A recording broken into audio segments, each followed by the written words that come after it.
एक बार एक बहुत बड़ा नेता एक साधु के छोटे से आश्रम में गया। उसने साधु के बारे में बहुत सुना था, तो उसके मन में आया कि मैं एक बार जा करके देखता हूँ कि लोग उसकी इतनी तारीफ क्यों करते हैं। जब वह उस आश्रम में गया तो वहाँ एक छोटा सा कमरा था जहाँ पर एक कालीन बिछी हुई थी। वहाँ पर कुछ लोग नीचे बैठे हुए थे और साधु जी सामने बैठे हुए थे। कुछ सवाल जवाब चल रहा था। वह नेता उस आश्रम में आया।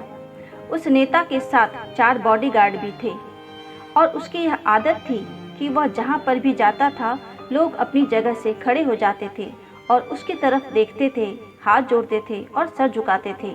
लेकिन यहाँ पर ऐसा कुछ भी नहीं हुआ। साधु ने व्यस्त होने के कारण उसकी तरफ देखा तक नहीं। तभी नेता को लगा कि यह मेरी बेइज्जती है और वह इस बात से गुस्सा हो गया। नेता ने थोड़ा गुस्से से साधु की बात को बीच में काटते हुए कहा कि मैं आपसे कुछ कहना चाहता हूँ। साधु ने उसकी तरफ देखा और बोला, आप थोड़ी देर रुकिए, पहले मैं इनके सवाल का जवाब दे दूं, उसके बाद मैं आपसे बात करता हूँ। तब तक अगर आप चाहें तो बैठ सकते हैं। बस साधु को इतना कहने की ही देरी थी कि नेता का चेहरा गुस्से से लाल हो गया और फिर उसने अपना सारा गुस्सा उस साधु पर निकाल दिया। अभी तक वह नेता बहुत तमीज से आप करके बात कर रहा था, लेकिन अब वह तू तड़ाक पर उतर आया। नेता ने उस साधु को कहा, तुझे पता भी है मैं कौन हूँ और तू किससे बात कर रहा है? साधु ने उसकी तरफ देखा और कहा, मुझे इससे कोई फर्क नहीं पड़ता कि आप कौन हैं, लेकिन आप जो कोई भी हैं, अगर आप चाहते हैं कि मैं आपके सवाल का जवाब दूं या आपसे बात करूं, तो आपको कुछ देर रुकना होगा। साधु के कहते ही नेता गुस्से से पागल हो गया और वहीं सबके सामने चीखने चिल्लाने लगा, अब मैं तुझे तेरी असली औकात दिखाऊंगा। तूने मुझसे पंगा लेकर ठीक नहीं किया। तुझे पता भी है मैं तेरे बारे में क्या सोचता हूँ। साधु ने फिर नेता की तरफ देखा और बड़े ही प्रेम से कहा कि मुझे इससे कोई फर्क नहीं पड़ता कि आप मेरे बारे में क्या सोचते हैं। आप जो चाहे वह मेरे बारे में सोच सकते हैं। फिर नेता ने उससे कहा कि तू चाहे सुनना चाहता है या नहीं, लेकिन मैं तुझे यही सबके सामने बताऊंगा कि मैं तेरे बारे में क्या सोचता हूँ। तू कोई साधु नहीं है, तू एक बहुत ही घटिया इंसान है। तू एक ढोंगी है, पाखंडी है और यहाँ पर जितने भी लोग बैठे हैं उन सबको बेवकूफ़ बना रहा है। तेरा बस एक ही मकसद है, इन लोगों की जेब में जितना भी पैसा है वह सब तेरे पास आ जाए। तू अपने फायदे के लिए इन लोगों का इस्तेमाल कर रहा है और अब मैं तुझे नहीं छोड़ने वाला हूँ। पूरी दुनिया के सामने तेरा पर्दाफाश करके रहूँगा।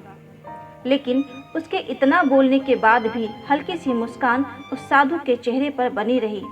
यह देखकर वह और भी तिलमिला गया और उसने कहा, अब बहुत हो गया, अब मैं यहाँ 1 मिनट भी नहीं रुकने वाला, लेकिन अभी भी तेरे पास मौका है। अगर मुझसे माफ़ी मांगनी है या मुझे कुछ कहना है तो कह सकते हो। इतना सब होने के बाद भी साधु के चेहरे पर एक मुस्कान थी और वह बिल्कुल शांत था। और फिर उन्होंने अपनी आंखें बंद कर ली। फिर साधु ने अपनी आंखें खोली, हाथ जोड़े और कहा, मुझे आपसे कोई गिला शिकवा नहीं है।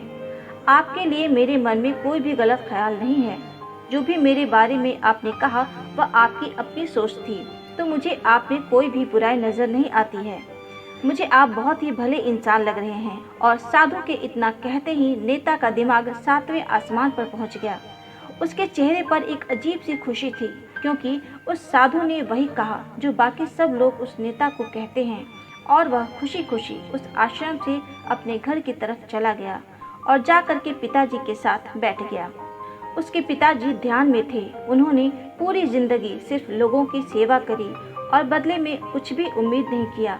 तो थोड़ी देर बाद जब उन्होंने अपनी आंखें खोली और अपने बेटे को अपने साथ बैठे हुए देखा, उनके बेटे के चेहरे पर आज एक अजीब सी खुशी थी जो आज से पहले उन्होंने कभी नहीं देखी थी।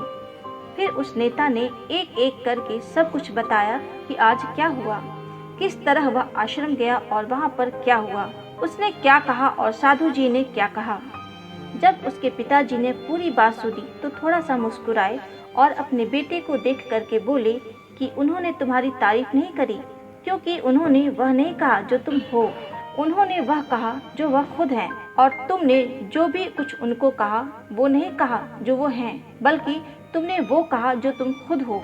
यही बात वेदों में भी कही गई है, यथा दृष्टि तथा सृष्टि। यह दुनिया तुम्हें वैसी नहीं दिखती जैसी यह दुनिया है। वैसी दिखती है जैसे तुम खुद हो। जिसकी नज़र जैसी है उसके लिए यह दुनिया वैसी ही है। तो अगर तुम अपनी दुनिया को बदलना चाहते हो तो उसका सिर्फ एक ही तरीका है, अपनी नज़र को बदलो। सिर्फ एक ही तरीका है